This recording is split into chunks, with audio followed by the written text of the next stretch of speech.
નમસ્કાર દર્શક મિત્રો, આપનું હાર્દિક સ્વાગત છે।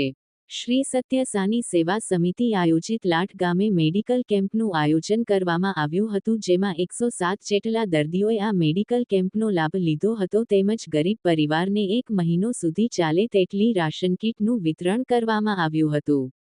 રિપોર્ટર અમૃતભાઈ રાઠોડ, રાજકોટ। Go.